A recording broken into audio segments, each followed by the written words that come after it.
Une épave sous-marine est par définition un engin englouti, abandonné volontairement ou involontairement à la mer et qui repose sur le fond. Chargé d'histoire et parfois d'émotions selon les conditions connues du naufrage, il s'agit en général d'un bateau ou d'un avion. La mer Méditerranée regorge d'épaves diverses, provenant d'époques très variées. Grâce aux épaves et au travail des archéologues sous-marins, nous pouvons connaître les principales civilisations marchandes ou guerrières qui ont peuplé nos côtes.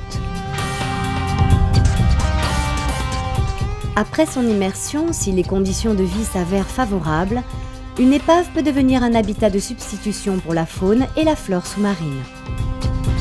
On parle alors de récif artificiel. Ce nouvel espace libre et les nombreux abris qu'il offre deviennent la cible de colonisateurs, de larves et autres adultes. La colonisation des épaves est progressive et plus ou moins rapide, jusqu'à la stabilisation de la couverture biologique. Une fois mature, une épave fonctionne comme un fond dur naturel avec ses habitants permanents et ses visiteurs saisonniers ou occasionnels.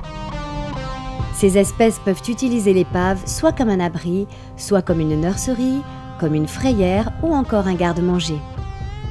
Le peuplement d'une épave peut alors devenir aussi complexe et riche qu'un habitat rocheux. La tôle de cette carlingue est recouverte d'algues sur la partie supérieure éclairée et d'éponges sur la partie inférieure sombre. Sous les ailes de cet avion, les algues ont disparu, laissant la place aux animaux fixés.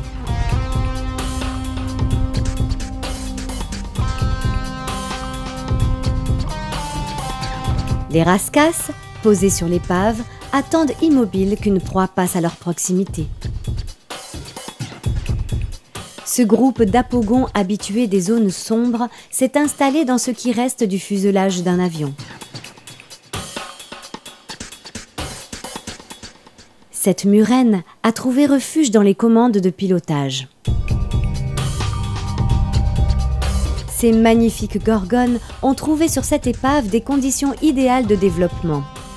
Les courants transportant une eau de mer chargée de nourriture attirent de nombreuses espèces, allant des consommateurs de plancton jusqu'aux grands prédateurs, comme ce loup.